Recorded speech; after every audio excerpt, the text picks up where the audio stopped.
안녕하세요. 강의튜브입니다. 첫 번째 고지혈증에 대한 영상을 마치고 이제 두 번째 영상을 준비하게 됐습니다. 오늘은 우리 전 국민들이 굉장히 많이 앓고 있는 질환인 고혈압에 대해서 알아보도록 하겠습니다.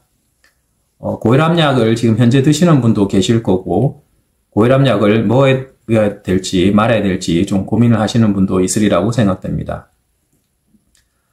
보통 우리가 혈압을 말할 때 보통 120에 80이라고 표현했을 때 앞에 120을 수축기 혈압이라고 말하고 뒤에 80을 이완기 혈압이라고 말합니다. 수축기 혈압은 우리 심장이 우리 몸 전체로 혈액을 보내는 그런 압력을 나타냅니다. 이완기 혈압은 심장이 우리 몸 전체로 혈액을 보내지만 또 심장 자체도 혈액이 필요하기 때문에 그 심장 자체로 보내는 압력을 이완기 혈압이라고 합니다. 어쨌든 수축기 혈압, 이완기 혈압 두 개 다 중요하다고 하겠습니다. 우리가 혈압약을 쓰는 기준은 140에 90 이상이라고 보시면 됩니다. 그러면 정상 기준은 얼마냐? 정상은 120에 80이라고 볼 수 있습니다. 그러면은 수축기 혈압은 120에서 140 사이, 그 다음 이완기 혈압은 80에서 90 사이를 뭐라고 하느냐? 그럼 그건 고혈압 전 단계라고 하겠습니다. 다시 정리를 하면은 혈압은 140에 90이라는 수치가 굉장히 중요합니다. 140에 90부터 혈압약을 쓰라는데 대부분의 의사들이 동의를 합니다. 140에 90이라는 수치는 왜 나왔냐면은 혈압이 이거보다 올라갔을 경우에는 각종 심혈관 합병증, 즉 심근경색이나 협심증, 그 다음에 뇌혈관 합병증, 뇌경색이나 뇌질환, 그 다음 뇌경색, 뇌출혈, 그 다음에 각종 동맥경화증, 그런 쪽이 많이 생긴다는 통계가 있기 때문입니다. 하지만 여기 한 가지 예외가 있는데, 우리 전 국민이 또 많이 앓고 있는 당뇨가 있는 경우에는 130에 80부터 약을 쓰라고 돼 있습니다. 고혈압 전 단계에서는 약을 쓸 필요가 없고, 일단은 혈압을 자주 재시면서 경과 관찰을 하시면 되겠습니다. 그러면 혈압을 쟀을 때, 어떤 경우에는 혈압이 높고 어떤 경우에는 혈압이 낮은 경우도 있습니다. 그러면 어느 기준에 맞춰서 혈압약을 먹어야 되느냐, 이렇게 고민할 수 있습니다. 결론부터 말씀드리면은 혈압이 높은 기준에 맞춰야 됩니다. 왜냐면은 우리 혈압이라는 게 항상 일정하지가 않습니다. 높았다가 낮았다가 하루에 여러 사이클을 겪게 됩니다. 그래서 혈압이 24시간 동안에 한 번이라도 쟀을 때 높게 나오는 경우에는 그 높은 기준에 맞춰서 혈압약을 드셔야 된다는 겁니다. 그러면 혈압이 높으면은 무조건 혈압약을 먹어야 되느냐, 그런 말씀을 또 대부분 많이 하십니다. 혈압약이 혈압을 떨어뜨리는 제일 확실한 효과가 있는 건 분명합니다. 그 다음에 혈압약 말고 혈압을 조금 떨어뜨릴 수 있는 그런 비약물적인 치료 방법에는 첫째는 체중 조절, 두 번째로는 운동, 세 번째로는 술, 담배, 커피 등을 줄이는 겁니다.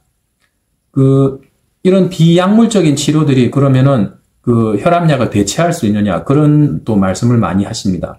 결론부터 말씀드리면은 혈압약을 안 쓰고 이런 비약물적인 방법으로 혈압을 완전히 조절할 수는 대부분 없습니다. 왜냐하면 예를 들어서 체중 조절은 제일 확실히 혈압을 떨어뜨리는 방법입니다. 하지만은 아무리 체중을 열심히 조절한다고 해도 혈압이 떨어지는 효과는 조금 미미합니다. 그래서 결론부터 말씀드리면 혈압을 떨어뜨리는 제일 확실한 방법은 혈압약을 드시는 거라고 말할 수 있습니다. 그럼 혈압약은 또 여러 가지 종류가 있는데 혈압약의 작용 기준에 대해서 의학적 그런 내용이지만은 간단히 설명드리겠습니다. 우리가 예를 들어서 엘리베이터 안에 사람들이 꽉 찼다고 생각합시다. 그러면은 이 압력을 줄이기 위해서는 첫째는 사람을 줄이는 방법이 있을 거고, 두 번째로는 엘리베이터 자체를 크게 하는 방법이 있겠죠. 그래서 첫 번째로 사람을 줄이는 방법에 해당되는 혈압약이 이뇨제와 베타 차단제가 있습니다. 이뇨제는 말 그대로 소변량을 증가시켜서 우리 몸의 혈액을 줄여서 압력을 줄이는 방법입니다. 그 다음에 베타 차단제라는 거는 심장 박동을 줄여서 마찬가지로 혈액량을 줄이는 방법입니다. 이뇨제는 고전적으로 많이 쓰는 혈압약이었고, 지금도 쓰고는 있습니다만, 최근에는 이 이뇨제 자체가 여러 가지 전해질 불균형이라든지 그런 부작용들이 있기 때문에 이뇨제는 현재는 점점 쓰이는 추세가 줄어들고 있습니다. 베타 차단제는 심장하고 연관되는 특별한 상황에서는 아직까지도 많이 쓰고 있습니다. 그 다음에 아까 엘리베이터를 생각했을 때 그 엘리베이터 크기 자체를 늘리게 되면은 그 압력이 줄어드는 효과를 나타내는 게 혈관 확장제입니다. 현재 대부분이 쓰는 그 혈압약이 이 혈관 확장제에 해당됩니다. 혈관 확장제에는 칼슘 차단제와 안지오탄신 수용체 기량제가 있습니다. 그래서 이 두 가지 이 혈압약이 지금 현재 대부분의 그 혈압약을 차지하고 있습니다. 자, 그러면은 또 우리가 진료실에서 제일 많이 듣는 질문입니다. 혈압약을 시작하면은 평생 먹어야 되지 않느냐? 그런 질문을 굉장히 많이 하십니다. 그거에 대한 답은 맞기도 하고 틀리기도 합니다. 우리가 이제 첫째 혈압이 높을 때 혈압약을 쓰게 되면은 혈압이 이제 정상으로 되겠고, 그래서 계속 혈압약도 열심히 드시고 비약물적인 치료 방법도 같이 병행을 하셔가지고 혈압이 정상보다 더 떨어지는 약간 저혈압 단계로 갈 수도 있습니다. 물론 일반적으로 그 저혈압 기준은 앞에 수축기 혈압이 100 이하로 보지만은 우리가 약을 끊는 기준은 대략 앞에 수축기 혈압이 한 70, 80 정도로 보셔야 됩니다.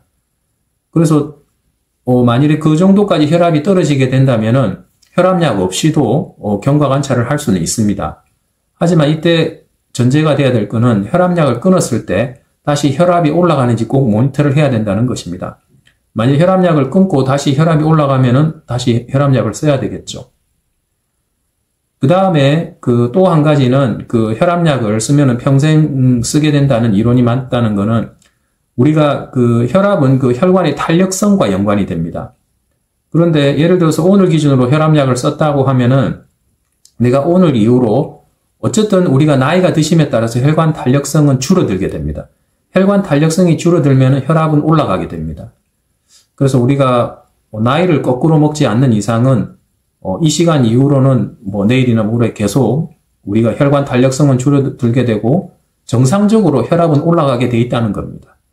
그래서 예를 들어서 오늘 혈압약을 시작한다면은 오늘 이후로는 내가 그냥 혈압이 떨어지는 경우는 없기 때문에 혈압약을 계속 쓰는 게 맞다는 겁니다. 자, 그러면은 그 정리를 해보도록 하겠습니다. 혈압이 140에 90 이상이면 혈압약을 써야 됩니다. 아까 서두에도 말씀드렸다시피 140에 90을 항상 기억하십시오. 그리고 내가 만일 당뇨가 있다면은 130에 80부터 약을 쓴다고 생각하시면 됩니다. 혈압약만 쓰는 게 아니라 그 비약물적인 치료 방법, 즉 체중 조절, 운동, 술, 담배, 커피를 줄이는 이런 비약물적인 치료 방법도 병행을 하셔야지 그 혈압약의 용량도 줄일 수 있고 또 혈압약을 더 적게 쓸 수도 있고 그런 부가적인 효과를 나타낼 수도 있습니다. 그리고 혈압약은 대부분의 부작용이 거의 없습니다. 그리고 장기간 평생 썼을 때도 거의 부작용이 없다고 보시면 되겠습니다. 자, 오늘은 우리 전 국민들이 제일 많이 앓고 있는 그 고혈압에 대해서 알아봤습니다. 혈압은 어쨌든 우리가 침묵의 살인자 이런 말을 합니다. 혈압이 높아도 대부분의 증상은 없습니다. 그렇기 때문에 혈압이 높은 경우에도 혈압약을 안 쓰는 경우가, 안 드시고 있는 경우가 굉장히 많습니다. 앞으로는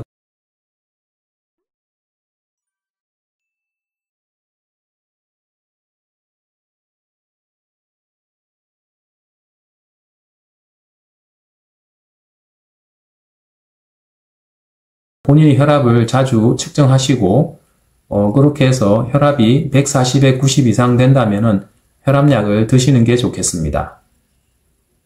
지금까지 시청해 주셔서 감사합니다. 강희투브였습니다. 감사합니다.